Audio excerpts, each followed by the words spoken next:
Thy kingdom come, thy will be done in the earth, as it is in heaven. Give us this day our daily bread, and forgive us our debts, as we forgive our debtors. Lead us not into temptation, but deliver us from evil. For thine is the kingdom, and the power and the glory, forever. In Jesus' name, amen.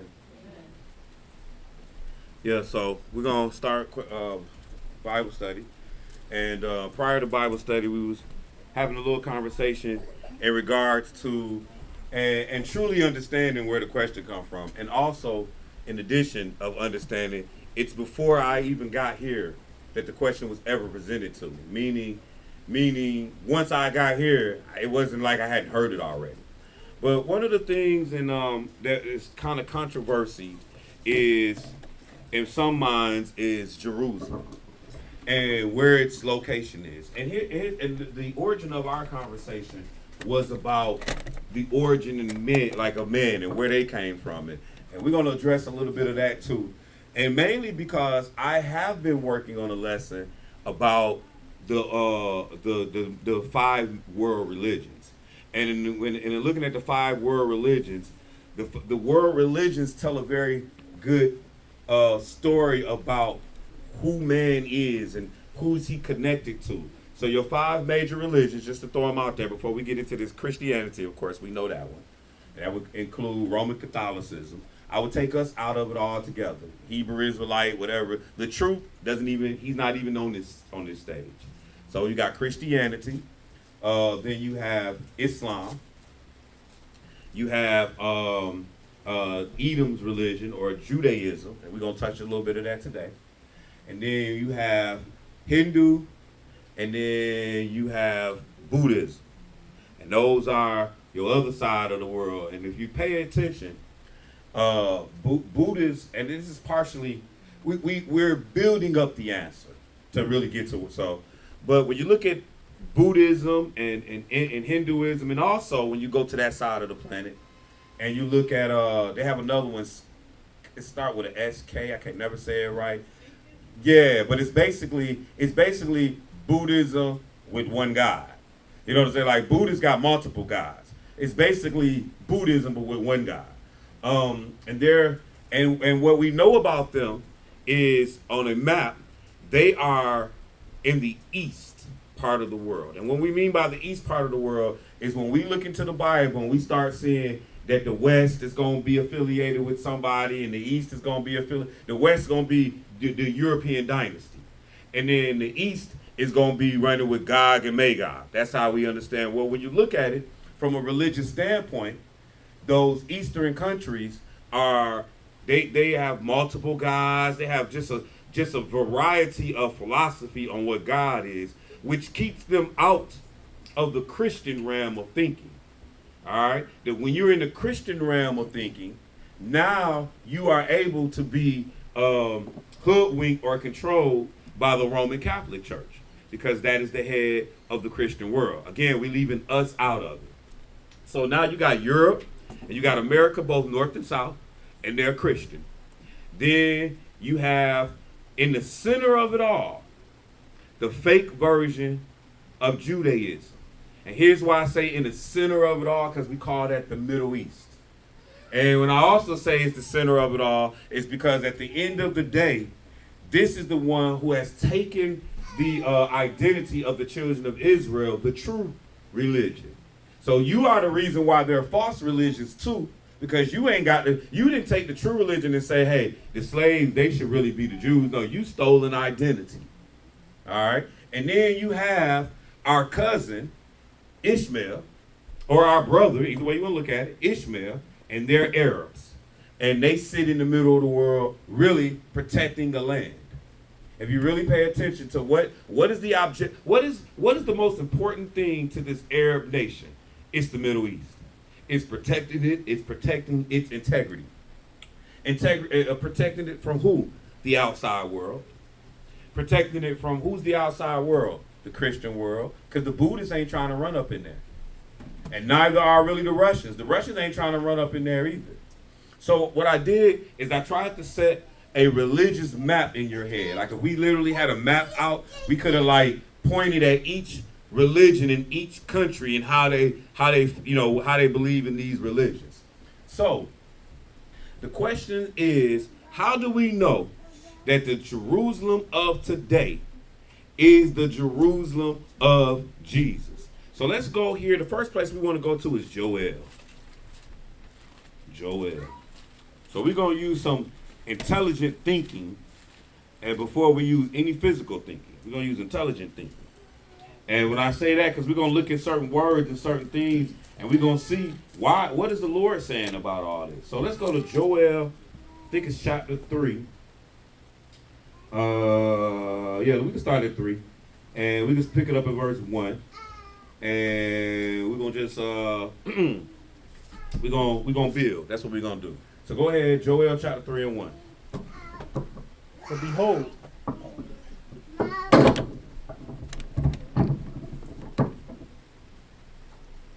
behold, in those days, and in that time when I shall bring again the captivity of Judah and Jerusalem, I will also gather all nations, and I will bring them down into the valley of Jehoshaphat. Stop. Now, this TV work? Computer pick up on this TV or no? Yeah, the computer could. Could it? I mean, Yeah. but you have to hook it all up and stuff. How you can? No, you can't. Oh, okay. Forget it. Don't worry about it. We don't need it. I mean, you could do a search. We don't need it. Yeah, we good.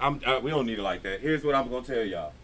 So, this Valley of Jehoshaphat. So, to save the time of us not having enough resources to try to to show it all, the Valley of Jehoshaphat, or the Valley of Megiddo, is a specific place on a map that exists today. So that means, now, somebody can argue and say, today we changed Megiddo. Megiddo used to be somewhere else, but now it's where y'all say it is. That's cool. We're gonna eventually eliminate that part of it. But what we have to establish is that Megiddo is a physical place. All right. Now, same as when you wrote Revelations and you start looking at the Euphrates dried up. That is a physical place. When you start talking about the history of man, and that we started in the Fertile Crescent, I didn't learn that in church. I learned that in school. Well, you say, well, that's the whole point. School been lying to you. Look, man, it cannot be a worldwide conspiracy of y'all lying to me, telling me we started in the Fertile Crescent when we not all friends. The Russians and the Chinese, they not in cahoots with the Americans on how we gonna teach these little kids the truth or a lie. So you telling me that at some time before Genghis Khan or after Genghis Khan, that we all conspired with these Asians, and we conspired with people who we barely even could communicate with, well over 300 years, 400 years ago, before we ever been. Okay, so now you telling me that the Europeans, I just want you to understand what you really saying in your brain, that the Frenchmen, the before they was the French though, see that's what the French Revolution is in the 1700s. Like when they wrote the Magna Carta, that's the English Constitution, in 14 something. So you telling me that during that time period they had a conspiracy to make sure we lie and tell people that they started here? I just want you to understand how far back the history, from modern history to what we know as the Euphrates, what we know as Egypt on the map, what we know as Megiddo on the map, even what we know as Jerusalem on the map. This has been on the same map, same existence for at least the days of Christopher Columbus. So that means that I just want us to think of that, okay? Now, as we continue here, we at Joel chapter 3, verse 2. Go ahead and keep reading from there. And I will also gather all nations, and I will bring them down into the valley of Jehoshaphat. And I will plead with them there for my people. Right, so he's talking about controversy. I'm sorry. I just want to make sure I got this one script here. Yep. All right. So he's talking about bringing the people down to a particular place where he's going to plead with them about us. And what happened? For my people and for my heritage, Israel, whom they have scattered among the nations and parted my land. All right, so the children of Israel have been scattered among the nations, and the Lord's land has been parted. So now we proclaim ourselves to be the children of Israel. And 500 years ago, our forefathers, for most of us, came to the Americas, whether it's north, south.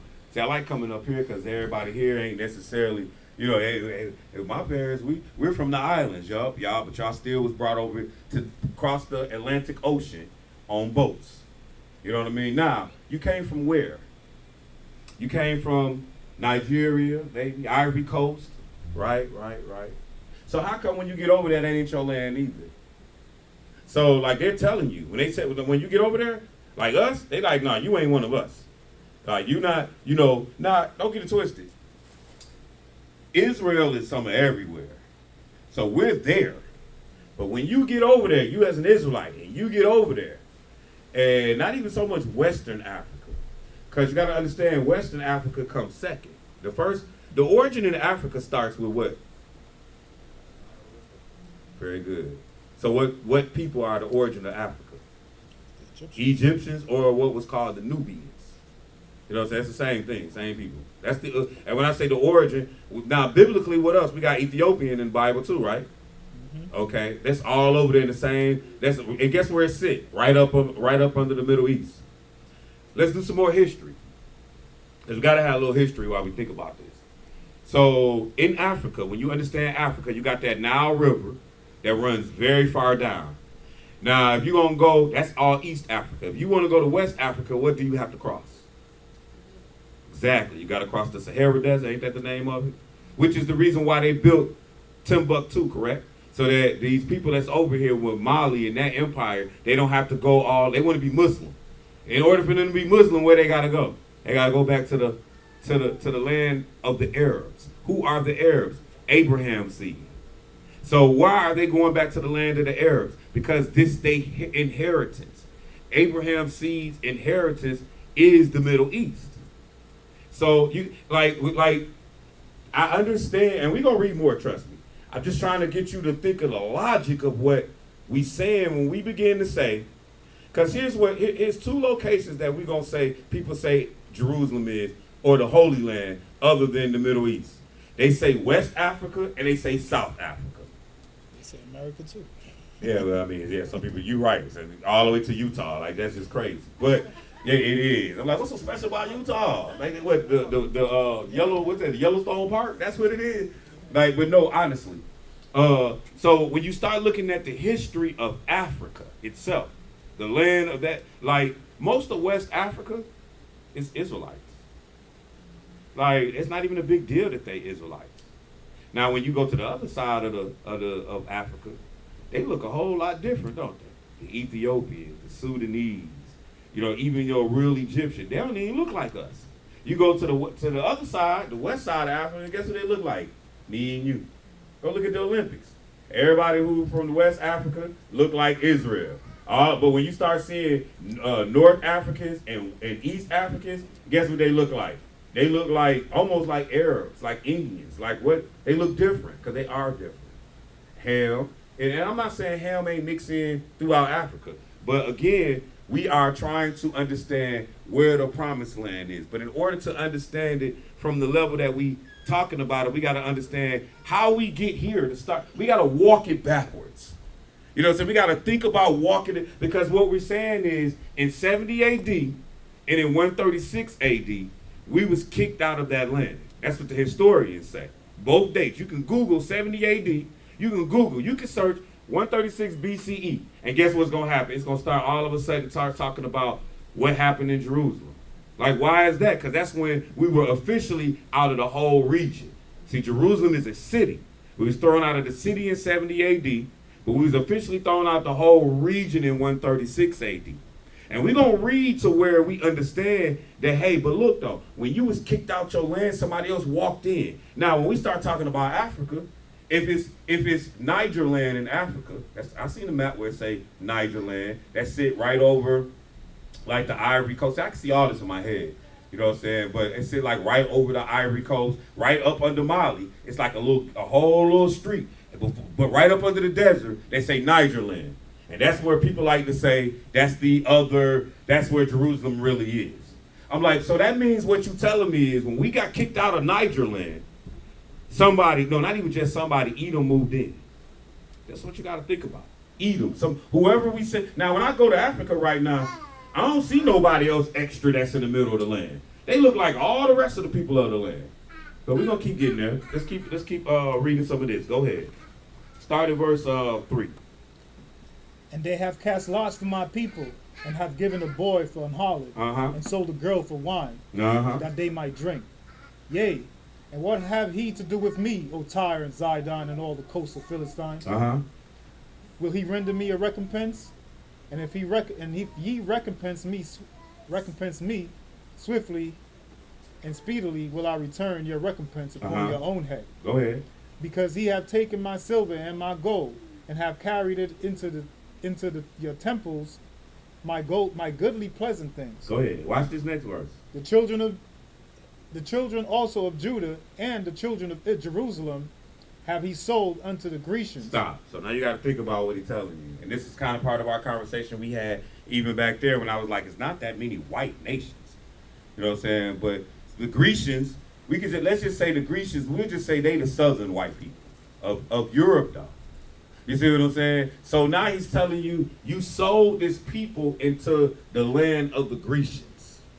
Like, you got to understand the whole Greece is in like the Mediterranean Sea. Antioch is in the Mediterranean Sea. Based off of like when you read it and you place it on the map, like go to the back of your Bible, they're giving you a place. And what I mean by they're giving you a place, here's what I mean. If we're gonna move, and I know y'all might can't see it, but I can tell you what it is. This is Egypt, this is the Middle East, this is the Mediterranean. Crete and Greece, all this. This is my map. Everybody got them in their Bible. We got to make sure that if we going to move Jerusalem somewhere from over here and we going to put it down into Africa, we got to move all this stuff too. All that stuff went with the story. Like when Jesus was a kid, guess where he went? To Egypt. So that means that I got to be able to leave from Jerusalem to Egypt. That's why I like to tell people when we talk about the Bible, Egypt is your landmark. Because we were slaves in Egypt. Egypt is the oldest country we can find in the Bible that still exists today. So that's your landmark. So we got to move all that stuff. We got to move a whole Mediterranean. Yeah. We got to have a Red Sea. You see, like we got to have a Mount Sinai. You understand what I'm saying? We got to have all these. Now we got them based off of our map right now, but we got to have stuff that's in the Bible. That was in the Bible before the during the Old Testament, as well as in the New Testament. We got to have all that stuff, and we got to be able to pin it on the map right now. See, that was my biggest argument to the whole thing, is show me your map. I need to see your map to show me how to navigate, how we can get from Antioch to Jerusalem. Because they said, show me Paul's, see, That's why books, they don't trust Paul's writing. Yeah, exactly. These books give me a whole Paul outline of what he did, right? Got me a whole Paul outline. This Paul journey. On this map, I see Italy, Sicily. I see Thrace. I see Asia Minor. I see stuff. All this in the Mediterranean. I need you to show me that somewhere else again. If we're going to move, it's all based on Jerusalem being at its location. But don't worry, sis. I know we ain't answered the question how we want to answer it yet. I'm just saying, ideally, we got to think about what we're saying. We want to move Jerusalem and put it in Africa, whether it's West Africa or whether it's in South Africa. We can't just move Jerusalem. We got to move Egypt. We got to move the whole Middle East and place it somewhere else. Edom. Exactly. That's why we gotta have somewhere else from Moab and Ammon now. Yes. You see, like, to be honestly, when you start talking about you want to move Jerusalem, you playing like it's just us you moving. You got to move a whole, and then, but see, from this the beauty of it. We on the outside looking in.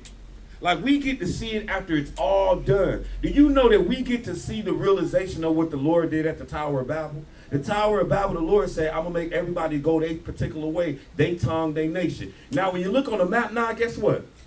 from the Middle East, no, better yet, not from the Middle East, from Babel, what has happened? North are the white people. To the north. If you look to the north of the Tower of Babel, where it happened, there are white people. If you look northeast and northwest, there are white people. When I mean white people, I mean Japheth. I mean there are Germans, there are Greeks, there are Asians, Chinese, Japanese, all that, right? To the south, all the way to the south are the sons of Ham. Africans, that's what we call them. And in the middle are sons of Ishmael. So like the Arab nation, that's what's in the middle. And guess what? We all in the mix of all that. Us, and guess who else in the mix of that? The Jews, the so-called Jews, our other brothers. So what I'm getting at is, it's almost dumb to think that somebody can conspire to hand us these, bro. We got space shuttles now. You don't realize that somebody by now, some smart kid by now, would say, really, the Red Sea is down here, latitude, longitude, such and such. Not like we got too much freedom now to change the location of Jerusalem. It's too late for that. But let's keep going though. We're gonna get some hardcore script, some scriptures that's gonna make it real simple for us. You done with that? I don't even know it. Cause I turned the page. What page? We're still on Joel What 3 verse and though? 6. Oh no, read a little more. The children also of Judah and the children of Jerusalem have he sold unto the Grecians, that ye may remove them far from their borders. Oh, so we removed far from the borders. Now let's just think about something, man. You about to tell me that far from our borders is Nigeria? That's where your husband from. You get what I'm saying? No, not if you telling me Jerusalem right here. He said, I'm gonna move you far from your borders. Now, at least we can say if we move you from the Middle East to Nigeria, that we got a whole desert that we can't cross. But you telling me far from our border was to move you to Nigeria? And to move you to the Ivory Coast? And to move you to all the other... Stop playing with me. That's not moving. I'm walking back. If that's where you gonna put me, I'm walking back to my home then. You know what I'm saying? I'm coming back. I'm gonna get an army of the rest of us, and we going up there and we taking what's ours back. Rome took this based off the historians. Keep going though. Where we at? 7. All right, keep Behold, going. I will raise them out of the place whither he have sold them, and I will return your recompense upon your own head. Go ahead. And I will sell your sons and your daughters into the hands of the children of Judah, and they shall sell them to the Sabaeans, Uh-huh. to a people far off, for the Lord hath spoken it. Proclaim he this among the Gentiles. Let's jump down a little. No, we don't want to jump. Proclaim ye this, because that's key too. You got to remember, the Gentile, the ruler of the world. Mhm. The Gentile, let me ask you something. If Jerusalem ain't Jerusalem, why the Gentile want it? If Jerusalem ain't Jerusalem, why is the white man trying to make this the prom? Look, you have to understand, Satan want to be like God. He want to rule from the seat of God. Satan ain't trying to rule in Africa. He already owns and run it. One of the theories of it all was Africa is the motherland and it has so much resources and all that. And I laugh at that because I play board games and I play games like Risk. Y'all ever play Risk? The game Risk is about taking over the world. And you got little pieces and everybody got a little piece of a country and you rolling dice and you got an amount of men, and by the end of the game, if all your men on the board, you have taken over the whole world. There's no better place to rule the world from than, guess where? The Middle East. See, when you're in the Middle East, you have now, if you need fortification, guess what? You got the Mediterranean, you got Africa, you got Europe and Asia as your fortification. Can't nobody get to you. They got to get through them first. Then when you start talking about the Middle East, now you got access to all your lands. If I'm in South Africa, how am I going to ask you that's all the way in Northern Asia to come down here for a Feast of Tabernacle? That don't even make sense. But if I'm in the Middle East, guess what? I'm in the middle. See, I like to use word Middle East so everybody can keep in mind it is the middle. I understand that's not what God named it. I know when they say Middle East that they try to make it seem like that's a part of Asia and really this. It ain't. It's the land of Canaan, so really it's a part of Ham. I get all that. But it's the middle, y'all. That's what it is. No greater place to rule from than, I watch Lord of the Rings. Guess where they trying to rule from? Middle Earth. Middle Earth. Right. No better place to rule from in the middle. Why you think the Pope ain't trying to rule from Italy? He's trying to get to the middle. But keep reading though. Proclaim ye this among the Gentiles. Prepare war. Wake up the mighty men. Let all the men of war draw near. Let them come up. Beat your plowshares into swords, and your pruning hooks into spears. Yes. Let the weak say, I am strong. Right. Assemble yourselves, and come, Yeah. all ye heathens, and gather yourselves together round about. Thither cause thy mighty ones to come down, O Lord. Let the heathen be weakened, and come up to the valley of Jehoshaphat. Go For ahead. there will I sit to judge all the heathens round about. Put ye in the sickle, for the harvest is ripe. Come, get you down, for the press is full. The fast overflow, for their wickedness is great. Multitudes in the valley of decision. For the day of the Lord is near in the valley of decision. Right. So he's saying like this is the valley of decisions. Decisions of what? Oh, who gonna rule this land that y'all been fighting over all this time? And that's the whole thing. I ain't never seen nobody fight over. I don't know. Here's the funny thing about it. Let's just say we gonna all ideally say that the motherland or the promised land is Africa. Where? That's a whole lot of land. Where? Where exactly? And then number two, who's fighting over it? Like Hotel Rwanda or whatever that show is. That ain't no fight over. Like don't nobody even know that. I wouldn't even know that existence if it wasn't for the doggone movie. Meanwhile, my whole life they've been fighting over the Middle East. My whole life, your life too, the life prior to that, they've been fighting over Brother Witt, the Crusades. Let me give you a history of that real quick. The Crusades actually start in the 800s. So what you see on TV most of the time is around 1000 AD, because at that time the Christians was running it. So we end up taking it from the Muslims. The Crusades lasted for about 600 years, from about 800 to about 1400 AD, maybe 12, so maybe about 400 years, but give or take, because it's different. When you look it up, it's gonna tell you. But the Spanish Inquisition is when the Catholic Church basically said around 1500 AD in Spain, in Europe, if you don't worship this guy, you must be a witch. Those are, you know what I'm saying? Spanish Inquisition has zero to do with the Crusades. The Crusades was basically the Pope sending people to Jerusalem, not to Africa, to try to get the land and say if you die in this war for the land, then you're going to get to go to heaven. That's what he was saying. That's where the movie Kingdom of Heaven come from. You ever seen that? I like that movie. It's one of my favorites. That's where that movie come from. That's where your Knights Templars come from. You know what I'm saying? That's where all the little secret society sets that you hear about. That's really where the Catholic Church began to get its power. You got to understand, in 600 AD, the Catholics fell. By 800 AD, they now have a crusade going on. So really what this crusade did was build up the Catholic and the European. Because the fight is against the Middle East, against the Arabs. But what are they fighting for? They ain't fighting over Africa. They fighting over this motherland. But let's go see some more. Let's go to... Go ahead. The Crusades, the religion that they were bringing was what you're saying was the beginning of Roman Christianity that we know today. Absolutely. It was the spread of Roman Catholicism.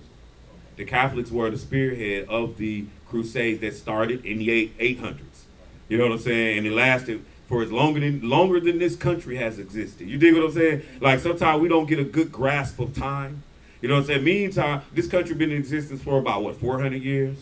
You know what I'm saying? Really less than that when you think about, to me, this country ain't been around but for about 200 when you really think about, I take 1800 at the start of the country, more than I take 1700. In the 1700s, we was fighting for independence. We got it in the end of the 1700s. We wasn't independent yet. We was figuring it all out. It didn't become what it was, United States of America. You really want to know when this country became United States of America? 1861, 1865. What was that? Manifest Destiny. But that wasn't why. That was the Civil War. What was the Civil War? The Civil War was the North versus the South. We wasn't united before then. After that, we beat the South into submission, and now the North or the government in Virginia can now run the country. You see what I'm saying? Like that's really when we became a country. But all that don't matter. That's politics. But the point we getting at, and by saying all of this, is the Crusades, they was fighting for hundreds of years over what land? You see what I'm saying? Don't you think that the popes and them gon' change it up if the Holy Land, they find out the Holy Land really in Africa? That war never took place there. So now the reference, I just want to get back. So when they say, "Come, let us part their land, so the name of Israel may not be in remembrance anymore." Yes. And the conspiracy between all of the nations. Now, Yes. This time period here, is this speaking to this time period? Yes or no? We'll look at that. We'll look at that scripture very next. So let's go to Isaiah 13 first. And then we're going to look at that scripture very next. We're going to look at it anyway. You know what I mean? We're definitely going to go to it. But we'll go to it sooner than later. So we're going to go to Isaiah. I said 13, but we're going to go to Isaiah 34.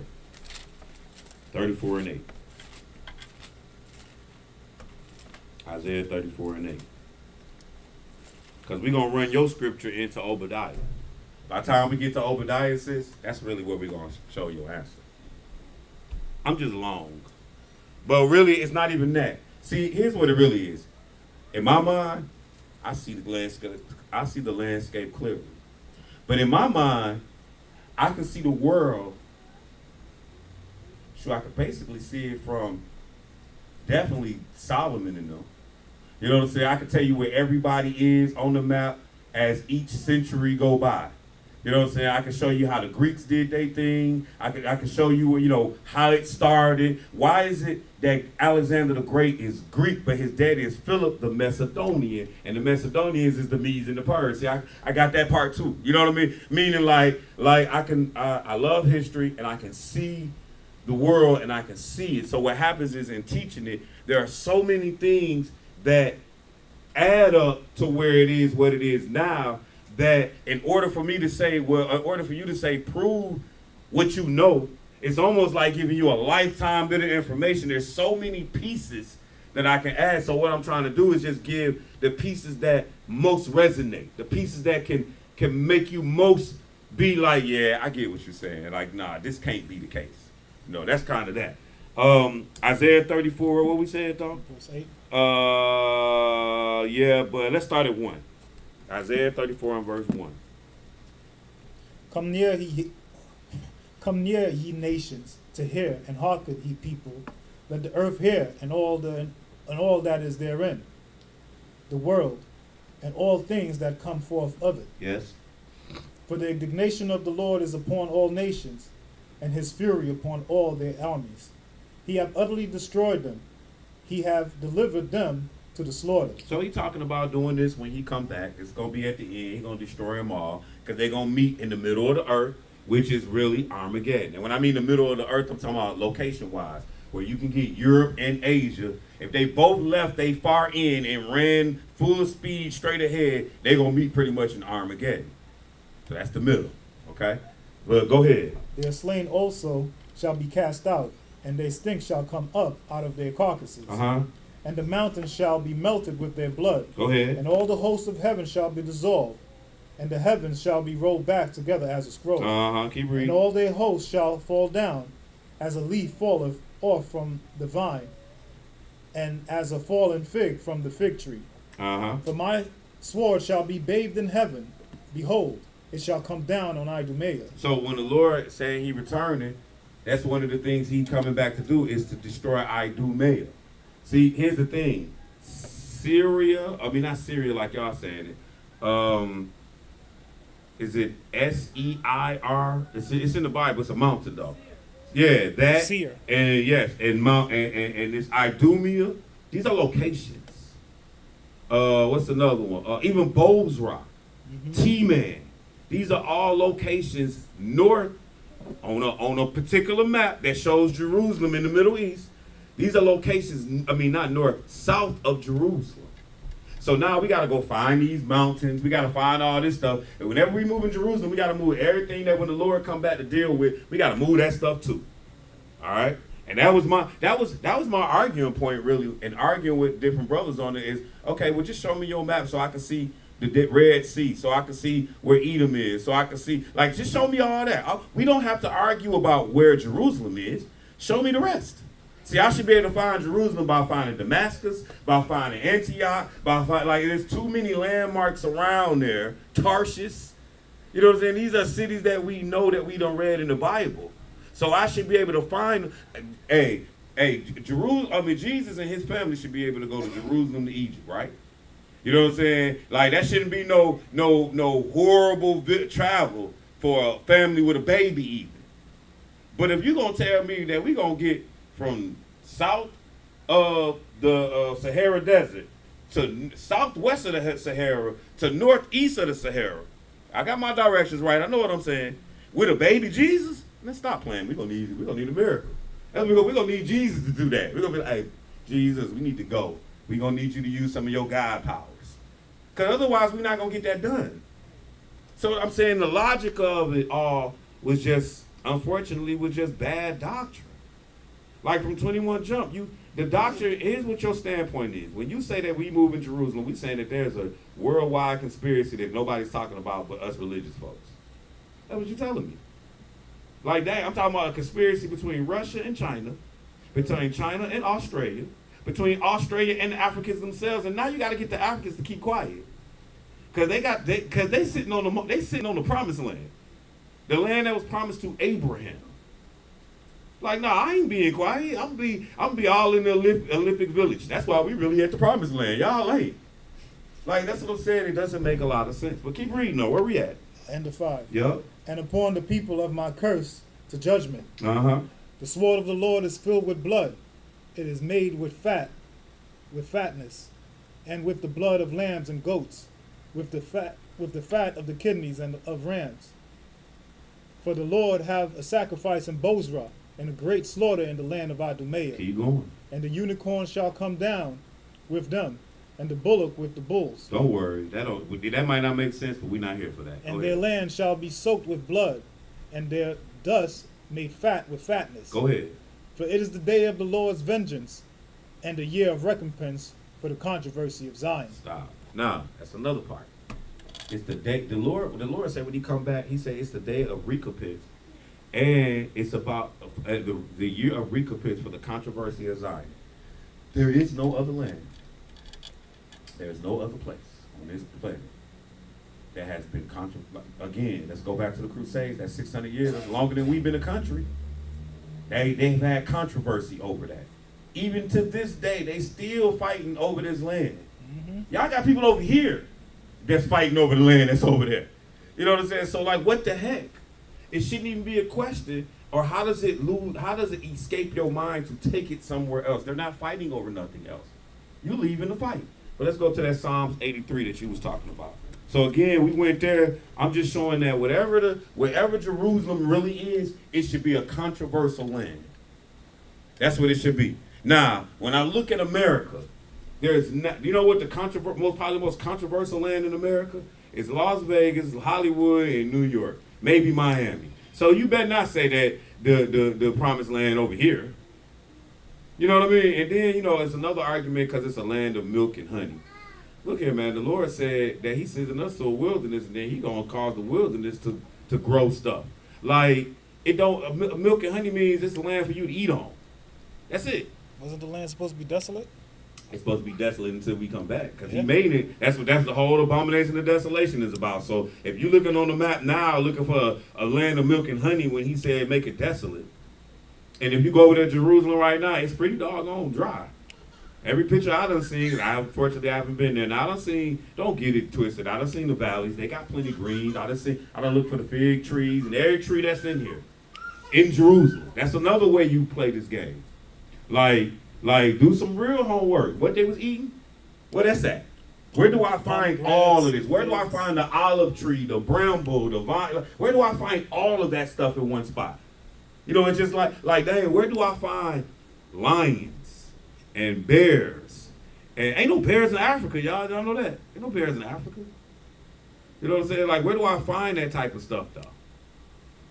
Like, so you gotta, it's a lot of work to do it. And when I say there ain't no bears in Africa, we got grizzlies over here, we got polar bears up north, You know, you got what's the brown bear? Now where the brown bear at? I don't know. Huh? Alaska, the brown bear in Alaska too? Him and the polar bear? They stay away from each other, don't they? Y'all, you know, y'all have to check that polar bear out, man. He a dog. Well, bear, but you know, yeah, them animals. I love the animals, you know. But the donkeys and the what else we see in the Bible as animal? The camel, the donkey. I'm just saying.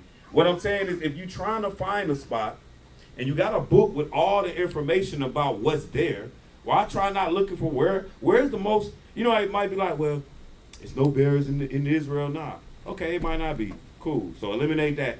You know, eliminate that, like, because you know, animals get extinct, all kind of stuff. So, okay, it's still plants. It's too much stuff to locate what you're looking for that you're going to have to find somewhere else if you're going to convince me that we're going to change the spot. Anyway, and like we said, we was here because it said it was controversy over this land. And there's been controversy over no land anywhere on the planet. Like I said, not here, not Paris, not London, not Moscow, not Italy, not Cape Cod, not Cairo. You get what I'm saying? Not Laos, not Vietnam, which is a country. Huh? Yeah. What y'all fighting over what? Everybody is happily where? At home. Except for the one land that they warring about. The French ain't saying, hey, this really ain't my land, can I get the German land? You know, the Italians ain't saying, this really ain't my land, can I go get North Africa? But all in all, you got a whole group of people sitting in the Middle East arguing over, I don't even know if it's called Jordan, Syria, Israel. I don't know what the heck we even call the land. Because so many people, I know what it was called at one point, it's Capitolia. I'm saying this, when you go look up the history of Jerusalem, that was one of the names that was called Capitolia. Then another name started with an A. These was the European names they gave you through the course of time over that Jerusalem. You can check that out on your own. So anyway, though, we looking for a land that they got controversy over. Now let's go to that Psalm that you was talking about. Psalm, what's that, 83, 82? Yes, 83. 83? All right, let's check this out. Let's check this out. We're going to look at this in a different light. Then we'll go to Obadiah. Obadiah is usually what I stick with, just as a one-liner to show it, because Obadiah covers past, present, future, or past and future. You know what I mean?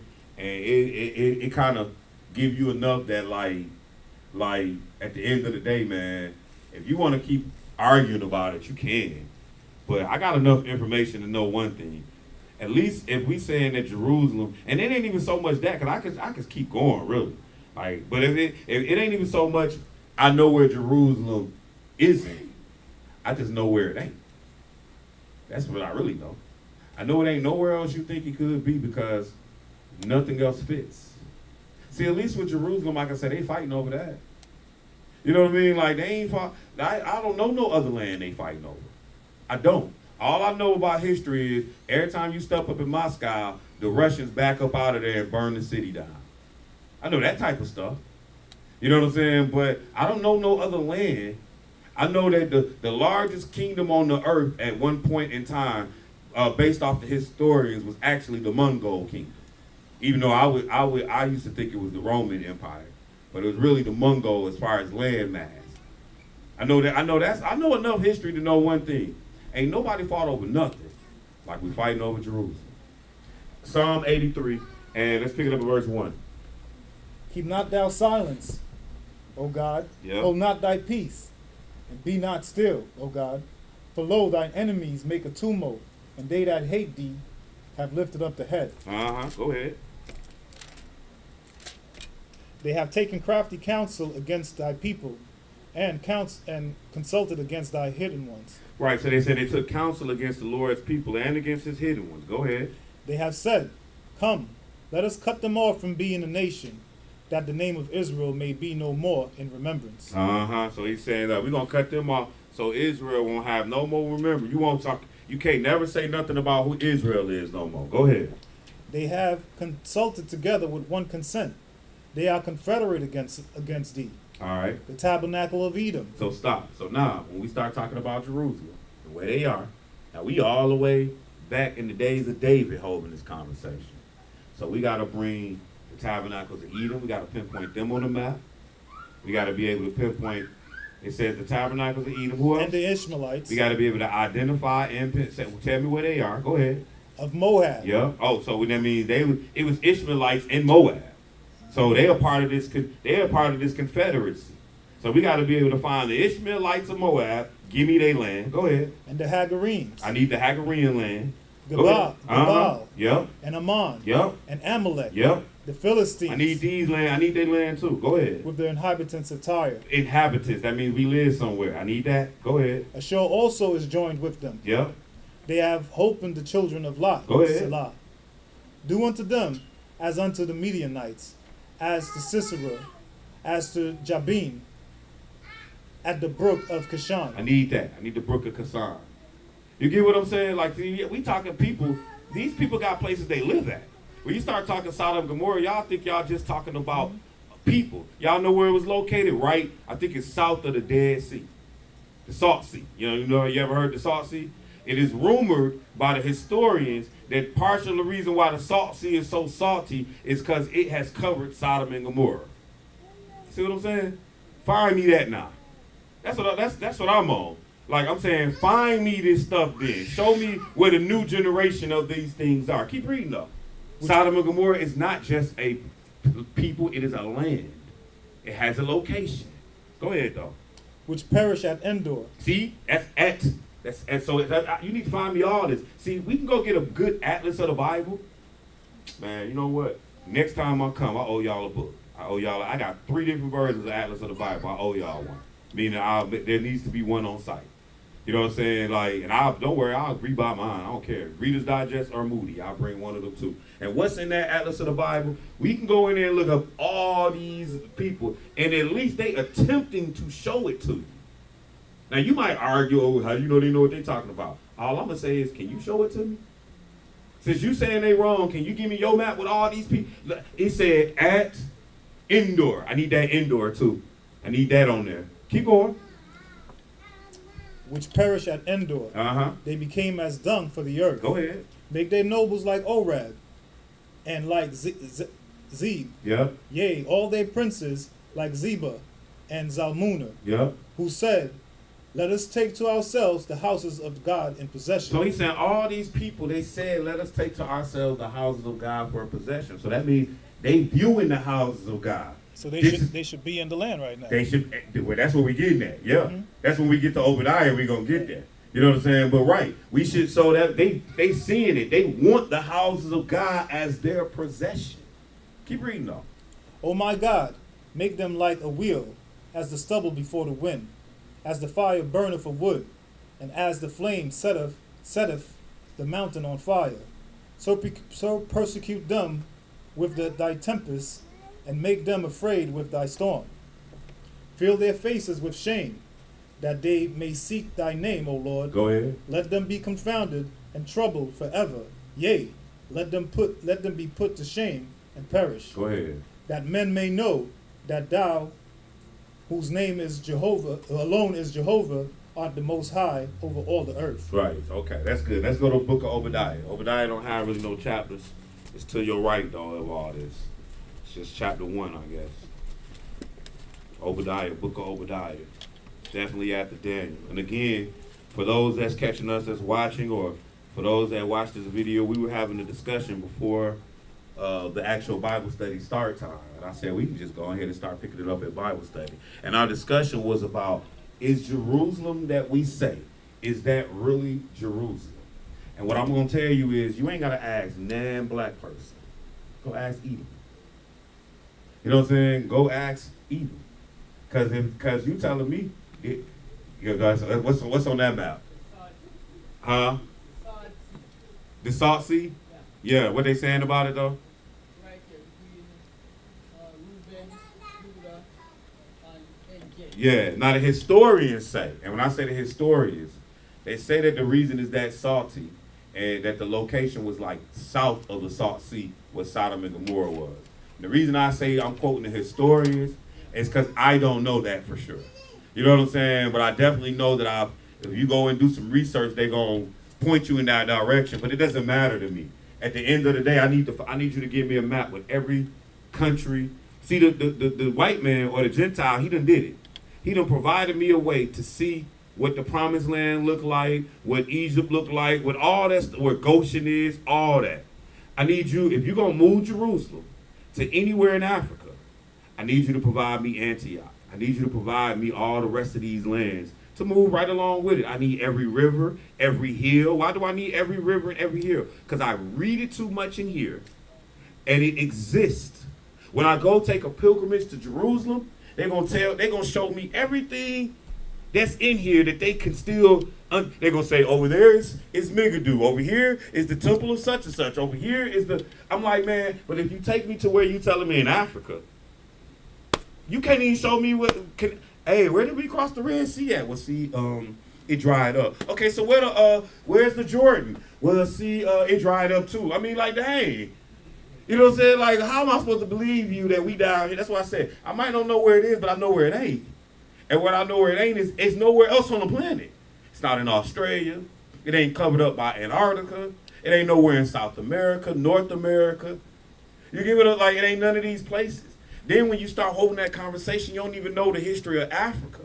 There's a book out there called The Civilization of Africa. I read that book. It's going to walk you down how we move, how Africans move from Nubia to the other side of... Nobody started off in South Africa. Nobody started off in Nigeria, Liberia, or Libya. Nobody started off over there. When you look at Africa as a huge continent, far bigger than the United States, by the way. Just like the United States, everybody started on the East Coast, right? Did nobody start off in California? You start looking at America, we got the Boston, New York, Philadelphia. We started on the East Coast. Georgia was a state for prisoners. That's how that state started. That's where they was bringing their prisoners to Georgia. That's why it's a penal state to this day. The point I'm getting at is, same as Africa. When you read in the Bible, the lands that you see in Africa, they on East Africa. You know what I'm saying? And eventually we migrate. The biggest migration is number one, and you gotta understand is the Nile River. Number two is the Sahara. Also, what you gotta understand about civilizations is, what do civilizations need to survive, y'all? Water. There's not a civilization on the planet that started outside of the water. So what water was we starting on the other side? The Nile River is where it all started in Africa. You see what I'm saying? Like, that's where it all started in Africa. That where Noah and them was, guess where they at? By the Tigris Euphrates River. When you go look in your Bible, if you go look at some of the original maps, if they show you the Tower of Babel, if you got a Tower of Babel map up in there, you're going to see Tigris Euphrates River. By the way, they still there to this day. I'm just saying. So you could try to be on this conspiracy that the white man tried to trick me, but I'm gonna tell you that if you telling me they tried to trick me, man, they didn't just try to trick me, man. They tricking themselves, because they got their kids believing a lie now. If George Washington was the one that started the lie, dude, your great grandkids believe a lie now. Why would you do that? You didn't leave them the secrets, and if the secrets was left, then trust me, secrets don't stay secrets. Secrets do not stay secrets long. That was gonna creep out. I'm going to tell it as soon as I find out. You see me telling everything else? Any secret we can possibly tell, we telling it about the history of man. Anyway, Obadiah, where we at, bro? We didn't start yet. All right, go ahead. The vision of Obadiah. Thus saith the Lord God concerning Edom. So we looking for Edom too here. Go ahead. We have heard a rumor from the Lord. An ambassador is sent among the heathen. Arise ye, and let us rise up against her in battle. Behold, I have made thee small among the heathens. Thou art greatly despised. The pride of thine heart hath deceived thee, thou that dwellest in the clefts of the rocks, whose habitation is high, that saith in his heart, who shall bring me down to the ground? Go ahead. Though thou exalt thyself as an eagle, and though thou set thy nest among the stars, thence will I bring thee down, saith the Lord. If thieves came to thee, if robbers by night, how art thou cut off? Would they not have stolen till they had enough? If grape gatherers came to thee, would they have not leave some grapes? How are the things of Esau searched out? How are the hidden things sought up? All the men of thy confederacy have brought thee even to the borders. Okay, so we see it too. So Edom sit at the border. Go ahead. The men that were at peace with thee have deceived thee and prevailed against thee. They that eat thy bread have laid a wound under thee. There is none understanding in him. Go ahead. Shall I not in that day, say of the Lord, even destroy the wise men out of Edom, Uh-huh. and understanding out of the mount of Esau? So out of the mount of Esau, that means he got a mountain. I need to find that. Go ahead. And the mighty men, O Teman, And then somebody shall- tried to play me like, well, you know, mountains really mean hills. And man, stop playing. They got a map where they show me the mountains of this stuff.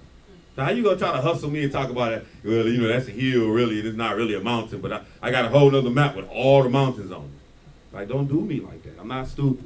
Go ahead. And thy mighty men, O Teman, Oh, Teman, I need to find that on your map. Keep going. shall be dismayed, to the end that every one of the mount of Esau may be cut off by slaughter. Go ahead.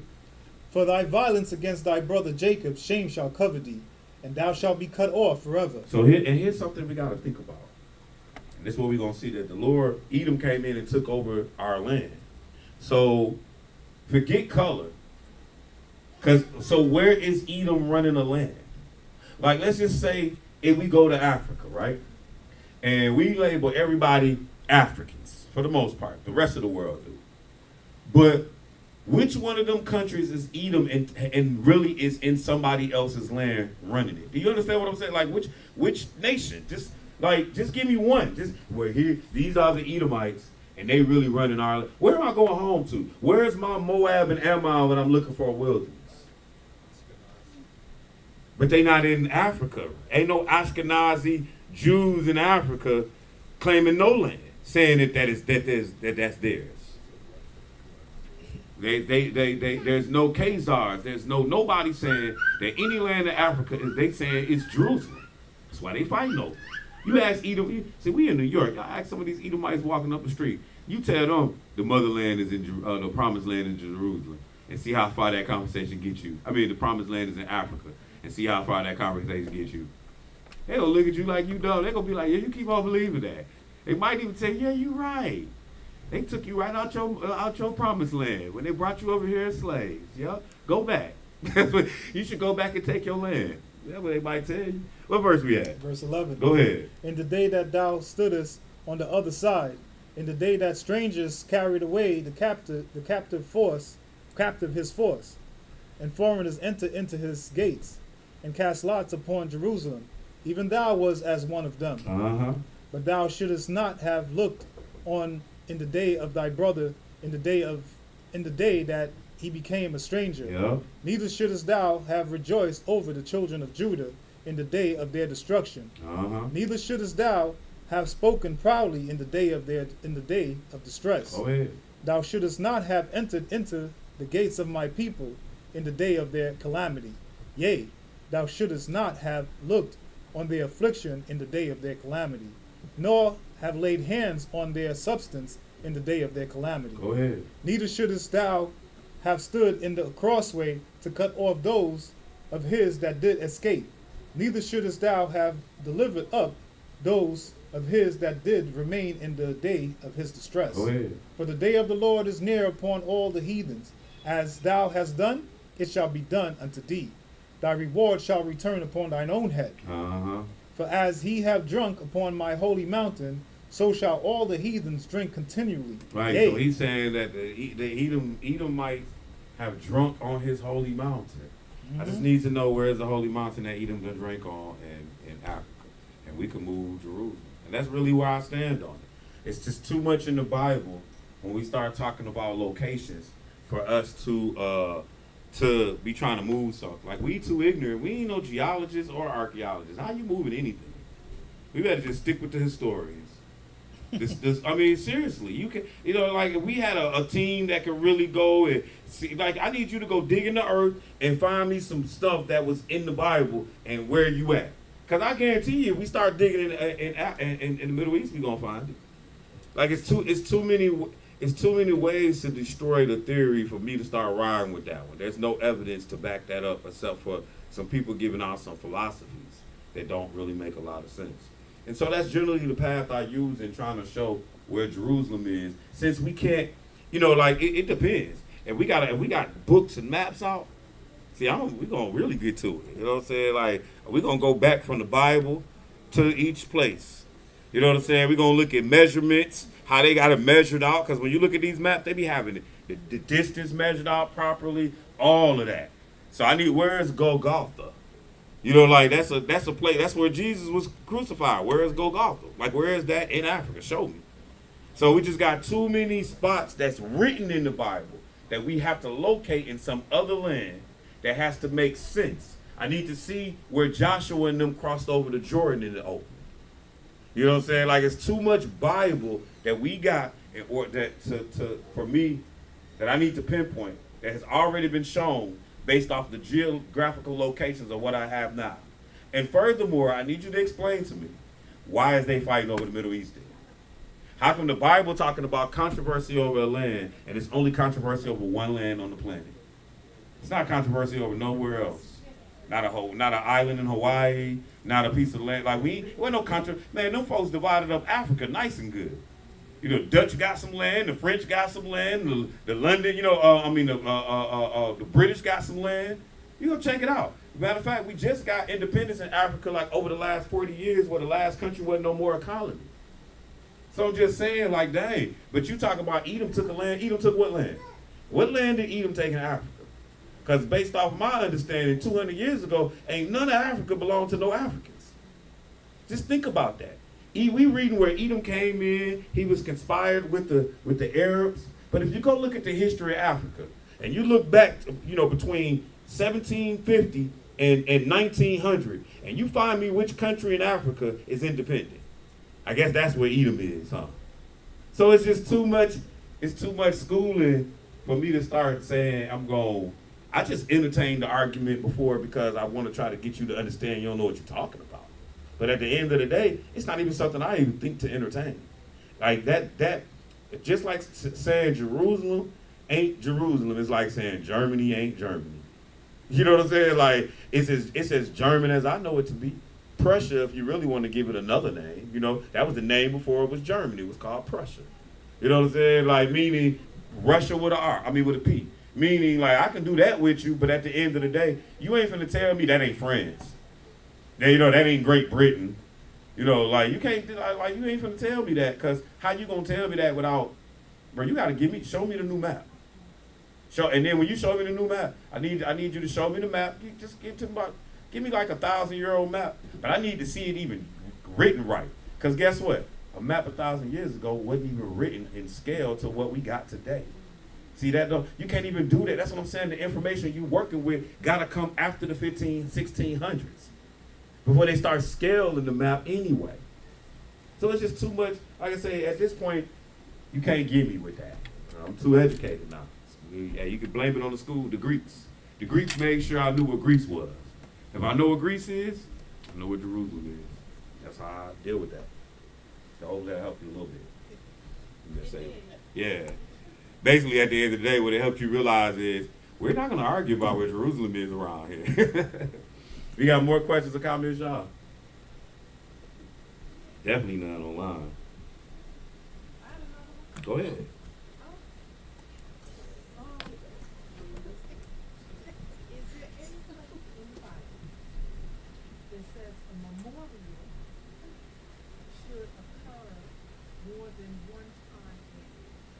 A memorial more than, you mean like the memorial of the blowing of the trumpets? Right. The backdrop to the question is I observed I guess they consider themselves to be Hebrew Israelites. Yes. Doing the Passover weekly. Yeah. So isn't we do the Passover once a year? Is there any place in the Bible that says like memorials are done every week? No. So we do have our feast days.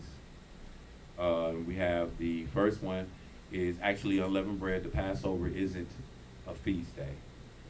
Neither it is a Sabbath day. It's an event. The Passover is the death of Jesus. That's the death of the Lamb. Then you have the unleavened bread, which consists of 7 days where there's no leavening in your house, and then you have a Sabbath on the first and a Sabbath on the last day. Then we get to the next event that we get to is the Feast of Weeks or Pentecost. And then from there we get to our first memorial, the memorial of the blowing of the trumpet. Then we have the Day of Atonement. We have Tabernacles. Those are feast days. And then we got there's not a birthday memorial. There's not even when in the book of Esther, I think they started, was it Esther when they started doing Purim? Or maybe, but it seemed like they had a Purim and a dedication. Two different feasts that we added. Meaning we as Israelites, and we got the right to add, meaning if we want to add a party to our yearly calendar, as a matter of fact, we have added a party to our yearly calendar. It's the clothing giveaway. Now, what we don't say is that this is a feast to the Lord. It's a clothing giveaway. But we added that to our calendar.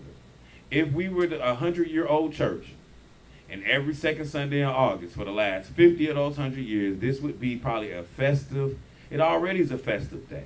But just because it appears to be a festive day does not make it a feast, does not make it a commandment, although we partake in it yearly.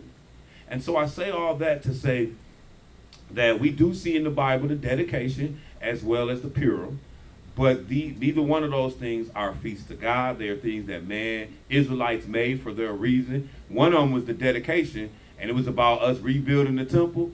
Well, heck, the temple gone now. So good luck with that. You know what I'm saying? You having a feast of dedication to a temple that don't even exist. So, and then I think the Purim was about the candles not burning out or something. Well, guess what? That church gone too, them candles gone, that whole land gone, and anybody who remember what happened is gone. Furthermore, it ain't affect us none. Meaning anybody that's alive, like 4th of July, like technically we could say we still affected by the 4th of July. We have independence as a country. You know what I'm saying? But not Purim. Purim ain't did. So, you can, I know Israelites that recognize those things, but really the only thing that we supposed to be doing is what's in Leviticus chapter 23. There is nothing else in here. When you say Passover, you mean like breaking bread and wine? Yes. So, I guess the part B of that question, if you have someone that is teaching that over their congregation, how is God gonna look at that? So what you're saying, like for example, if we saying every month we gonna break the bread and wine Every week, every week? yeah. Oh, you adding to it? Where they getting this from? Oh yeah, let's go look at What that they correctly. say when you come together to eat the Lord's Supper. Well, let's turn to 1 Corinthians chapter 11. We'll look at it, but I mean it ain't telling us to do nothing. And like you saying, when you add into the word of God, you establishing your own righteousness. This is not what God said do. It's enough that we got a whole lot to do with God. Like some people say it's 400 and some laws. I don't know how many it is, but that's a lot. You know what I mean? Now you adding stuff to it. No, it says 630. Oh yeah, you about right. 600 and something. Yeah, but now you add to it. You trying to make it 615, 616. In a minute, we're gonna have like no, God done. And if He didn't give it to you in the first 5 books of the Bible, it's not necessary. That's the reality. If it's not in the writings of Moses, they all have Moses writing. Even when you get to Acts chapter 15, and he say, well, Moses is taught every Sabbath in the synagogue. So that means 2,000-3,000 years after Moses, they still teaching Moses. Paul was teaching Moses. The person who wrote this that we about to read was teaching Moses. So let's go to 1 Corinthians chapter 11 and pick it up at verse 20. When ye come together, therefore, into one place, this is not to eat the Lord's Supper. For in eating every one taketh before other his own supper, and one is hungry, and another is drunken. What? Have he not houses to eat and to drink? Or despise ye the church of God, and shame them that have not? What shall I say to you? Shall I praise you in this? I praise you not. Go ahead. For I have received of the Lord that which also I deliver unto you, that the Lord Jesus, the same night in which he was betrayed, took bread. And when he had given thanks, he brake it and said, Take, eat, this is my body, which is broken for you. This do in remembrance of me. After the same manner also he took the cup. Oh, this not the one. Oh yeah, it is. Go ahead. I'm sorry. Keep reading. He took the cup when he had supped, saying, "This cup is the New Testament in my blood. This do as oft as he drank it in remembrance of me. Go ahead. For as often as ye eat this bread and drink this cup, he do show the Lord's death till he comes." So he's saying as often as you do it, you show the Lord's death till he comes. Now, here's the catch to all that. It's a representation of his death. But he already told you when and how to honor the death. It was once a year. You go back, it's not like we got a feast of Passover. Like even, okay, let's say somebody want to do bread and wine at the atonement. You know what I'm saying? The atonement represents the death of Jesus. I wouldn't even argue with you about it. I'll give you that second one. If that's what you really want to do now, he tell us to fast. So I would suggest you eat your bread and wine either at the very beginning or at the very end. But I'm saying I would take that then. But not no weekly. Where are you getting that from? You just making up stuff to the Bible. Nowhere is anybody in this Bible did something weekly like that. Nowhere. Only weekly thing we got is the weekly Sabbath. Not bread and wine. Y'all just want to get drunk every week. Y'all want to have a little buzz every time y'all go to church or something. You know, that's what that sounds like to me. You know what I'm saying? As long as it's, because, you know, the Sunday church, they do grape juice. So I don't know if that's, you know, they doing grape juice. But if you doing wine, y'all just trying to get a little tipsy before class. You know what I mean? But at the end of the day, it's only in here as the Passover that we take the bread and the wine. There is no other place. The law is in Leviticus 23 with all the feast days. There are no more. You know what I'm saying? He give you plenty of instructions. Like, let's go to Exodus 23 real quick. He give you plenty of instructions on it. He's like, yo, come down to Jerusalem 3 times a year. You know, just too much stuff going on to where you got to add stuff to it. It doesn't make sense. It's like y'all trying to fit. Let me tell you, it's like, I don't know who I was talking to. I talk to a lot of people. I'm like, man, I ain't changing the doctrine. I've been teaching the same thing for 20 years. That's why it sound like it sound now. Don't even sound rehearsed no more. It's natural. It's because it's what's in here. I'm like, man, too many people looking to change the Bible and change their understanding and all. No, this was simple from the day I started. That's why I took it, because it was simple. I wasn't expecting it to be different 1 year from 5 years to 10 years to 15 years. I ain't got time for that. That sounds like Jim Jones and them. You know what I'm saying? Now we got to move to Ghana or something. Like, I ain't moving with y'all. Now we got to drink the Kool-Aid. Y'all didn't tell me to drink the Kool-Aid the first day I got in the Word. Why I got to drink it now? Like, I ain't got time for all these changes. I needed to be constant. Brother Bowie said when I first got in the Word, I heard him. He said it take you about 2 years to learn everything that we teach. So in 2 years, I expect to know everything that we teach. He said it take a little longer to get some understanding. That's my expectation. I don't like, why is you trying to show me something new? Where is it at? Give me the law in Moses. Like he said, well, if there's no law and no testimony, then there's no truth in it. Show me in Moses where I got to do this every week. And you can't. But Exodus 23 will tell you this, though. Let's pick it up, Exodus 23, verse 14. Go ahead. 3 times thou shalt keep a feast unto me in the year. Yeah, he just be doing stuff so direct. Why is we gonna just, oh yeah, and by the way, you know, weekly we supposed to be, where you get that at? Where does it say weekly? Only thing it tells me to do weekly is a weekly Sabbath. Mm-hmm. That part. But go ahead, keep reading. Thou shalt keep the feast of unleavened bread. Yep. Thou shalt eat unleavened bread 7 days, as I commanded thee in the time appointed of the month of Abib. For in it thou camest out of Egypt, and none shall appear before me empty. Go ahead. The feast of harvest, the first fruit of thy labor, which thou hast sown in the field, and the feast of ingathering, which is at the end of the year, when thou hast gathered in thy labor out of the field. Go ahead. 3 times a year, all thy males shall appear before the Lord God. Yeah, like this it. You know what I mean? Like there is none. Like he would tell you if it's something else you need. This is the commandment in Moses.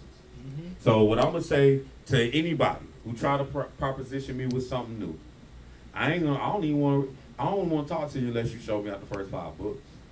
Period. You can't show me in Moses. Man, Jesus said Moses judged you. Like they teaching out the Moses. If you can't show me out the first 5 books, I'm gonna if you show me out of Paul, I'm gonna say Paul lying then. If he kicking against what Moses say. Moses wrote of him, right? Exactly. Well, Moses didn't write of Paul. He wrote of Jesus. He wrote of Jesus. It Yep. should it should be here. Yep. The weekly Passover should be here. Or whatever we gotta do. And so that's it. Ain't no more memorials. Memorial blowing of the trumpet. That's the only one. Like I said, they didn't, and it's okay to have church giveaway or to celebrate the fact that we built. You know, churches have anniversaries. If any church, I don't care if you Sunday church, Wednesday church, whatever. If you have a church anniversary day, that is not a sin. You're not sinning if you have. If you no more sinning than if you had a Founder's Day or for your company or even your birthday. Like you no more sinning by dealing with these things by doing that aspect. But when you begin to say that God is commanding, like if you try to tell these folks, man, God commanding us to have a clothes giveaway every second Sunday in August. I'll be like, read that to me. Read to me where God said we got to give. Now he done gave some instructions for the poor. Said when you have land, leave some open for them. You're doing that. You know, it's some stuff in here that's law, but you know, you can't be making up righteous, man. I'm not gonna make it up with you. Mm-hmm. So hopefully that kind of. That is the time. Yeah, well, you know, people make up their own rules in life. What you got, sis? Oh. No, you good. All right, cool. After she get hers, because she said she had one. She tried to hijack. It's okay. Okay, so, could you, read for me, Genesis 17, verse 18 and 20, and I can ask you my question? Yes, ma'am. Genesis 17, verse 18 and 20. Verse 18 through 20. No, 18, oh, okay. That's what 18? 18 and 20. Oh, and verse 18 and 20. Okay. So it's Genesis 17, and Abraham said unto God, "Oh, that Ishmael might live before thee." And then verse 20 says, "And as for Ishmael, I have heard thee. Behold, I have blessed him, and will make him fruitful, and will multiply him exceedingly. 12 princes shall he beget, and I will make him a great nation." So before we say anything, taking that scripture right there, going back to your original question about, like, God gave Ishmael some land. Like, where it's at, in proximity to Jerusalem, and why is they wanting Jerusalem too? You know what I'm saying? Why don't they want some other land? Because Jerusalem land belonged to Abraham. The promise was to Abraham. You know what I'm saying? So it's like, some stuff, man, you know how they say sense ain't common to everybody? Some stuff should be common sense. But like, even this part go with that. Like Ishmael, he got an inheritance. So where is his land? But go ahead, sis. What you So, my question was, so he established a covenant with Ishmael. My question is that when he gave him Islam? Is that when, like, Islam would have been established? That was my one question. Mm-hmm. And then the second question would be, being that, you know, like, the whole view of things, like, you know, the covenant and us, you know, the end thing of this whole thing, right? Will the Muslims be able to be converted like these same people? Because, you know, Great question. That's a great question. I never even thought about that line of thinking from that verse. Meaning, I get it. I get how that could make some sense, or even ideally, especially coming from a place where, like, understanding the mercy of God. Can we hear the question? Yes. So based off of this right here, when it says, "And Abraham said unto God, Oh, that Ishmael might live before thee," because he was saying, like, use Ishmael because he ain't have Isaac. Then he was like, and God said, "Sarah thy wife shall bear thee a son." And you can't miss this verse. "And thou shalt call his name Isaac. I will establish my covenant with him for an everlasting covenant, and with his seed after him." So he just sat there and was like, nah, it's not going to be Ishmael. But then he said, "And as for Ishmael, I have heard thee." So I hear you, Abraham, that's your son. "Behold, I have blessed him too," we can say, "and will make him fruitful as well," we can say, "and will multiply him exceedingly." He's going to also have 12 tribes, just like you got 12, just like Jacob going to have 12. And shall he beget, and I will make him a great nation. But then he says in verse 21, read that 21. But my covenant will I establish with Isaac, which Sarah shall bear unto thee at the set time in the next year. So notice what he's saying. He like, but my covenant is still gonna be with Isaac, though. It ain't gonna be with Ishmael, because Ishmael, I got other plans for him, and we gonna see some of those plans. Keep reading though. And he left off from talking with him, and God went up from Abram. All right, so let's go back a chapter to chapter 16, and we're gonna pick it up at verse 1. Start at verse 1 and read verse 1 and 2. Now Sarai, Abram's wife, bare him no children, and she had a handmaid, an Egyptian, whose name was Hagar. Okay, my bad. I didn't mean that part. No, we good. Let's jump down to verse 9. And the angel of the Lord said unto her, Return to thy mistress, and submit thyself under her hand. This is Hagar. Go ahead. And the angel of the Lord said unto her, I will multiply thy seed exceedingly, that it shall not be numbered for multitude. Talking to Hagar. Go ahead. And the angel of the Lord said unto her, Behold, thou art with child, and shalt bear a son, and shall call his name Ishmael, because the Lord hath heard thy affliction. And who is he going to be? And he will be a wild man. His hands will be against every man, and every man's hand against him.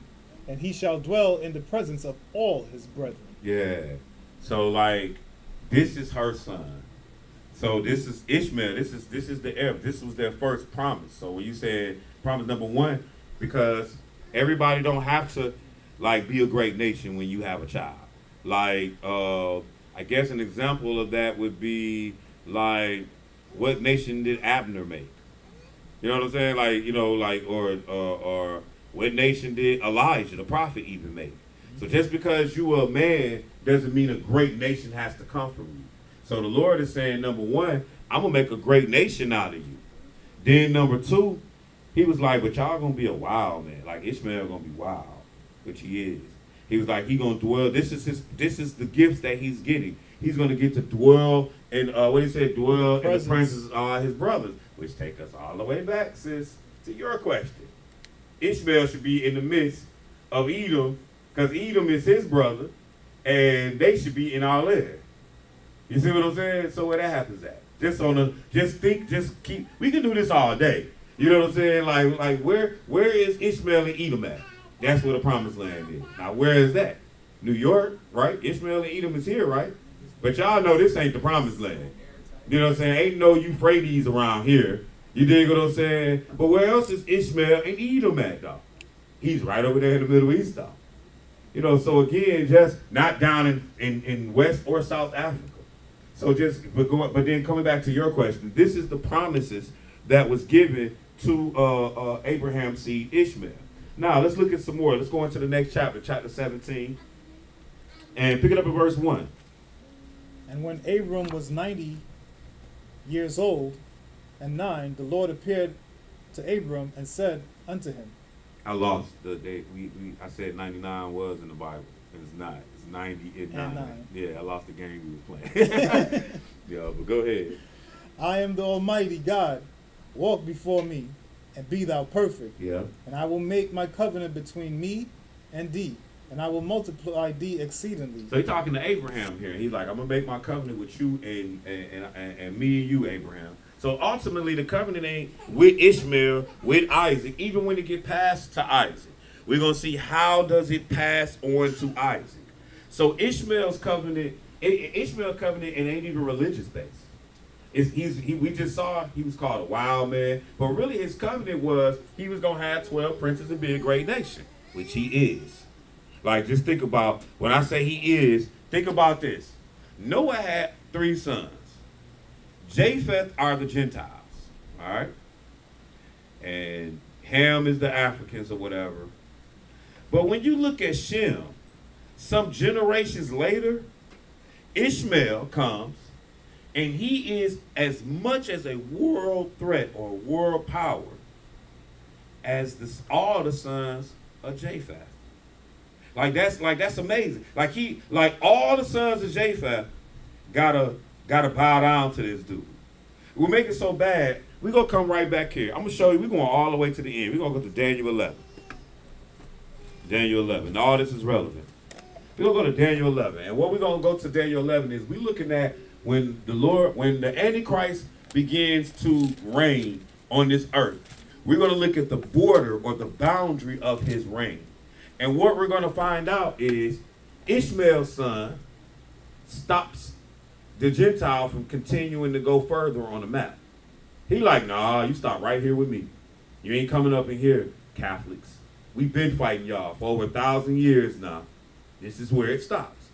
So Ishmael has a great job on this planet. Ishmael's job has been to be a thorn in the side of the Catholics. And ever since think about something. The Roman Empire fell, we're in Daniel 11. The Roman Empire fell in 400 AD, 4 something AD. Guess when Islam started? 200 years later. 622, right? That's when it started. So, and really less than 200 years apart. And once they started, but guess what happened? When they started is when the rise of the Holy Roman Empire came. This is when Charlemagne and Justinian and Otto the Great, those three people, because they come earlier in the dynasty of the Roman Empire. It's when they was coming to power. So around 1000 AD might have been Charles. Maybe I have to look at it. But that's who pushing the Crusades. But guess who his enemy is? It's the Arabs. The Arabs is always the enemy. That's why if you look in the 1900s, from 1900 to 2000. So the United States we entered World War II. That was all Europe. We entered World War III. That was all Europe. Then we had the Vietnam War, the Korean War. So that was really a European war, even though it was fought in East Asia, because it was about the difference in communists and democracy. Now, if you look at all the rest of the world that happened in the 1900s, guess who they was with? The Arabs. How you got they had some Israeli war.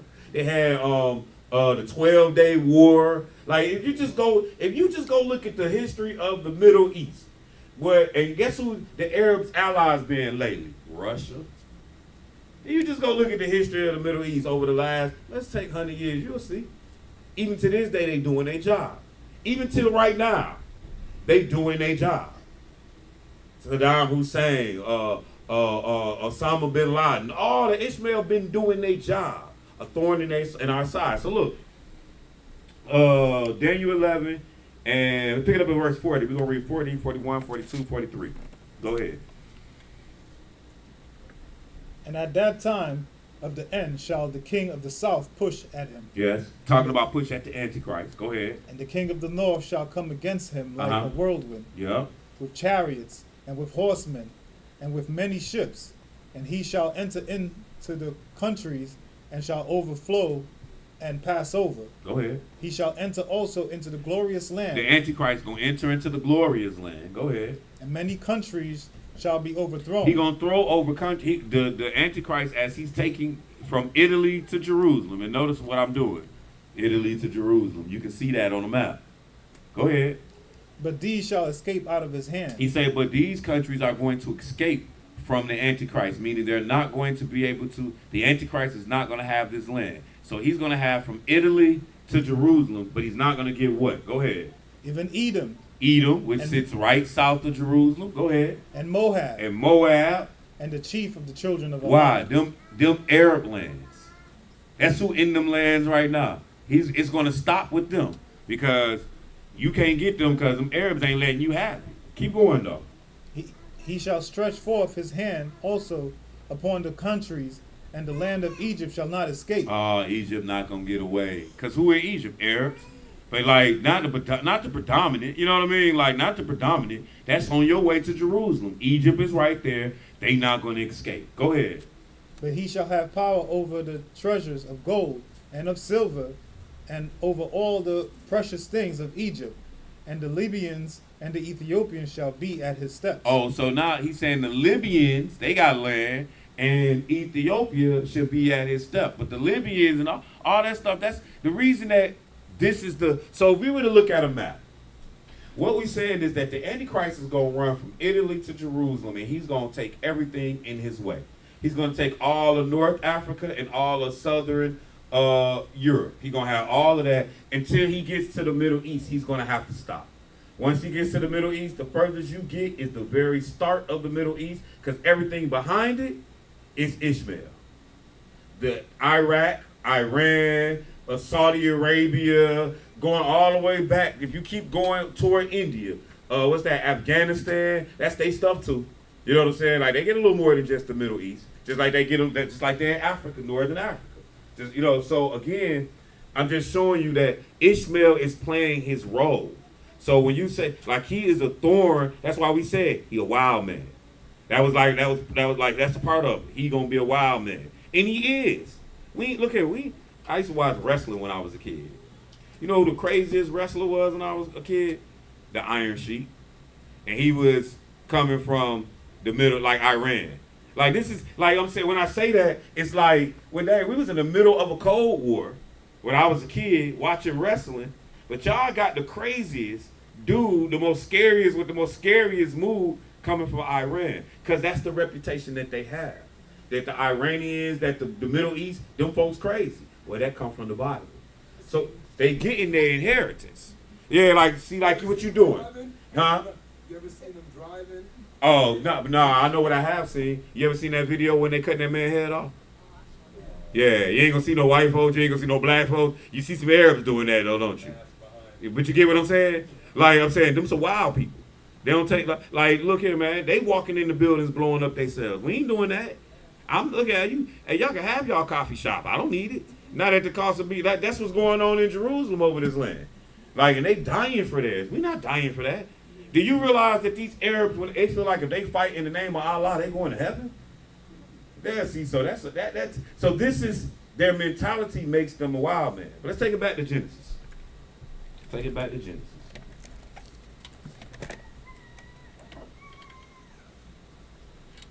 And we back at 17? Because we still got like one more chapter in here to read. But where was we in 17 We before? was in 17. All right, good. And where was we at? About verse 7? Did we get that far? No, we didn't get that far. All right, well, at verse 7, he's saying, I will establish my covenant between me and thee and thy seed after thee, and in the generation for everlasting covenant, to be a God unto thee and to thy seed after thee. So that verse 7 is talking about, it's strictly talking about Abraham and Isaac's seed. And I'm going to be a God unto them. I will give unto thee and to thy seed after thee the land where thou art a stranger, the land of Canaan for an everlasting possession, and I will be their God. So there is a promise that is given to us. The promise that came to them is that you was going to be a great nation. But this is the promise that was given to us. It's different. And it has, and notice when he started talking about the promise to us, he's talking about being our God. That's why later it reads, hey, I ain't never dealt with no other people but Israel. I ain't never dealt with Ishmael as a people. But then let's keep going. You can read that. Whoa. We started in 17, didn't we? Yeah. Okay, so then let's do so then he's like, so then he says verse 18, and Abram said unto God, O Ishmael, that Ishmael might live before thee. Because see, at this time Ishmael is alive. Isaac ain't even alive. So he said, well, what about Ishmael? And so that's why he gives Ishmael anything that you see and read here. But he had already made his promise and his covenant to Abraham in regard to Isaac. Now let's look at a little more. Let's go to Genesis chapter 26. We're going to look at the death of Abraham. And when you look at even chapter 25, you get to see, like at chapter 25, in verse 8, then Abraham gave up the ghost and died in his good old age, an old man, full of years, and was gathered to his people. And his sons, Isaac and Ishmael, buried him in a cave in Machpelah, in the field of Ephron, and the son of Zohar, the Hittite, which is before Mamre. And the field was which Abraham purchased of the sons of Heth. There was Abraham buried, and Sarah his wife. And it came to pass after the death of Abraham that God blessed the son of Isaac. Isaac dwelt, his son Isaac, and Isaac dwelt by the well of Lohara or whatever. But then Then he goes a little further, verse 12. Now these are the generations of Ishmael, Abraham's son, What we whom reading? Hagar, I'm in chapter 25, verse Oh, 12. I went back before we got to 26. Oh, because I'm like, My bad. I went back. All y'all was lost? No, Oh, okay, well, okay, yeah. I went back before you gonna do Okay. 26. I just went back All right. to give you a little backstory. Then he gets to verse 12. Now these are the generations of Ishmael, Abraham's son, who Hagar the Egyptian, Sarah the handmaid bare unto Abraham. And these are the names of the sons, Ishmael, by their names according to their generations, firstborn of Ishmael, Nebajoth, and Kedar, and Adbeel, and all these. So he got, these people got, verse 16, these are the sons of Ishmael, and these are their names by their towns, and by their castles, like 12 princes according to their nations. Like, this is us reading his blessing that was promised to Abraham. Like, yo, he got good too. And you got to remember, this is written 400 years after it done happened.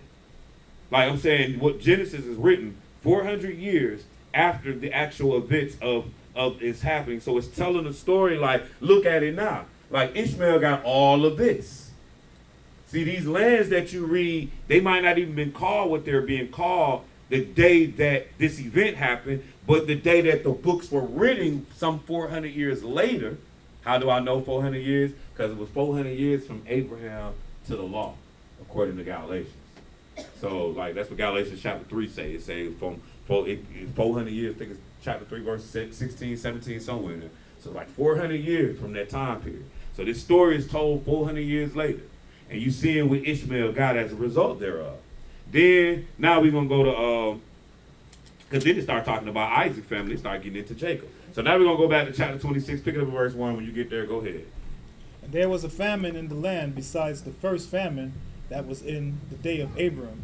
And Isaac went unto Abimelech, king of the Philistines, unto Gerar. See, again, sis, I need the garage. You know, I need all these lands. They walking over there.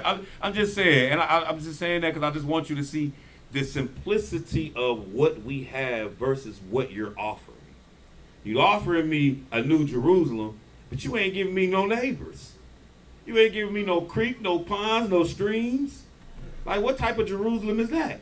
With no neighbors, no creeks, no ponds, no. You get what I'm saying? It don't make sense. That's just on another, just saying. So as I read the Bible, I keep seeing this. I'm like, you got to relocate all this stuff for me, amongst other things, and you got to get me out of Jerusalem. You know what I mean? And going to your question, like, where's my brother fighting for my land? See, I can respect to this day Ishmael, because he over there fighting for what's really mine. He my only representative, even though he might not rock with me like that. What he's saying is, y'all over here lying. None of y'all. Ishmael has just as much claim to Jerusalem as Edom do, and way more than the Gentile. So, I look at it, he my homie, honestly. You know what I'm saying? When I see, and that's why I respect their religion.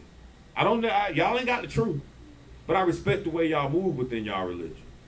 And to answer your other question, I don't know what God gonna do with them when it's all said and done. I know one thing, God said don't have no other gods before me, and y'all deal with Allah. Allah is not God. So I don't know what he gonna do. What type of mercy is he gonna allow? And when we get into the kingdom, you sons of Abraham, I'm pretty sure God gonna, whatever Arabs is around, let me tell you, if you were Arab, which means you wasn't rolling with the Gentiles, you probably ain't taking the mark of the beast. If you were Arab and the Lord come back, ain't gonna be no questions. Think about it. God back on Ishmael. They're gonna be like, oh, okay. So it was them. See what I'm saying? See, it wasn't like the black man been trying to run the world. You get what I'm saying? Ishmael ain't fighting you. Ishmael own you. He in your neighborhood. He ain't gotta fight you. You buy from. He ain't gotta fight with you. He's fighting the white man. So when he's looking at you and he see that, oh, well, really, you was, oh, okay, I get that. That's gonna be his more ideal of it all, not, nothing else. He know who ain't supposed to be over there. Edom, let me tell you, Edom done made their own bed. Like, Edom been rocking with these banks. Edom done started up all these wars. Ishmael know that. So he like, no, I'm not messing with them, Edom.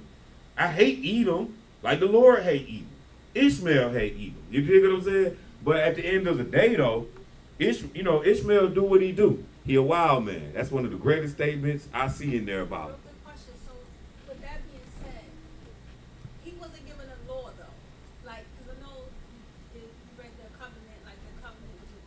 Abraham had the law. We about to read it. Okay. So when I say that, I'm saying, he was given the law. He just don't have, meaning he didn't execute. Neither did he continue on with it. You see, because when we say he didn't have the law, I mean, we about to read right now that Abraham had the commandments and all that. So Ishmael, you grew up in the house. That circumcision. Ishmael was 9 years old. Oh, 13, my bad. Y'all just cleaning up my mess. Oh, but we can go read it. That's how I look at it. But but he's 13 years old. That means I'm still at the crib. So Ishmael had the law. That make him even older. Forget 9, he was 13. That's old enough to know better for real. You get what I'm saying? So no, Ishmael had the law, but he also ran back down into Egypt. Him and his mama dealt with them Egyptian guys. So now when you look at it, you see him with Allah. Oh, that makes sense. That's where that comes from. Yeah. The moon god down there in Egypt. Because So- Abram definitely taught them. Yeah, Yeah. definitely. He had to live amongst them. It make it so bad. Hagar was Egyptian. So anyway, what verse are we at? In Verse 22? 2. Go ahead. And the Lord appeared unto him and said, Go not down into Egypt, dwell in the land which I shall tell thee of. See, he talking to Ishmael saying, you don't go to Egypt because that's where Hagar and Isaac. He talking to Isaac saying, don't go to Egypt, but that's where everybody else is that's doing wrong. Egypt is the home of false doctrine, basically. To this day. Egypt is the home of false doctrine. Go ahead, though. Sojourn in this land, and I will be with thee, and will bless thee. For unto thee and thy seed I will give all these countries, and I will perform the oath which I swear unto Abram thy father. Mm-hmm. And I will make thy seed to multiply as the stars of heaven, and I will give unto thy seed all these countries, and in thy seed shall all nations of the earth be blessed. Go ahead. Because that Abram obeyed my voice and kept my charge, my commandments, my statutes, and my laws. So he's saying because Abraham did something, this is why it's getting passed to Isaac. Now let me show you something else, though, that the Lord said about Ishmael or about Isaac. Go to Genesis 22, and he said, Abraham lifted, Abraham called, and the angel of the Lord called unto me. He said, by myself that I am blessing, and in thy seed and thy nations. And he gonna call him thy son, thine only son. That's what he gonna call him. I don't know if somebody. Oh, here you go. So Genesis chapter 2, pick it up at verse 1 and 2. So this is God talking to Abraham about his sons. Go ahead. And it came to pass after these things that God did tempt Abram, and said unto him, Abraham. And he said, Behold, here am I. And he said, Take now thy son, thine only son This Isaac. God talking. He ain't even recognizing Ishmael as a son.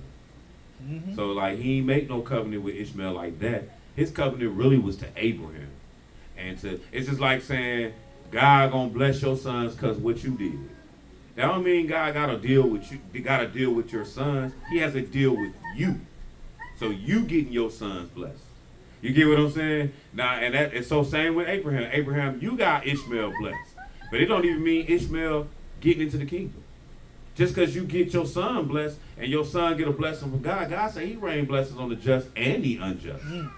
So just because God is blessing somebody doesn't mean that you getting salvation. Those are two different things. But Ishmael's blessing and the fact that God is dealing with him in any way is not him. He ain't even talking to Ishmael. When God make a covenant with you, he talking to you. So he talking to Abraham. That's Abraham's covenant, not Ishmael's. Ishmael don't have, where in this case, he's talking, or in Genesis 26, he's talking to Isaac. Saying, because your daddy kept it, now I'm going to deal with you. So that's kind of the difference between Isaac and Ishmael. Ishmael riding off of Abraham's coattail. Really, Isaac rode off of Abraham's coattail initially, but he did what he was supposed to do so that he could pass the covenant on to the next. So let's look at one more verse and then we'll open up for another question. Psalm 78. Psalm 78.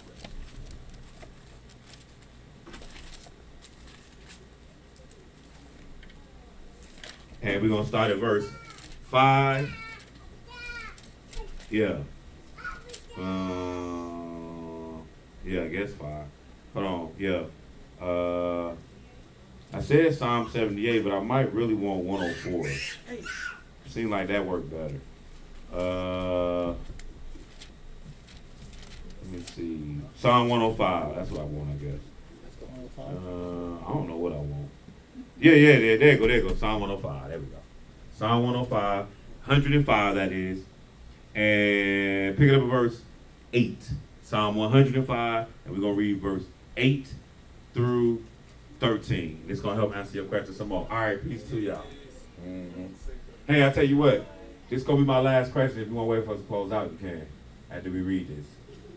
I meant to tell Chandler and them that, but then I didn't.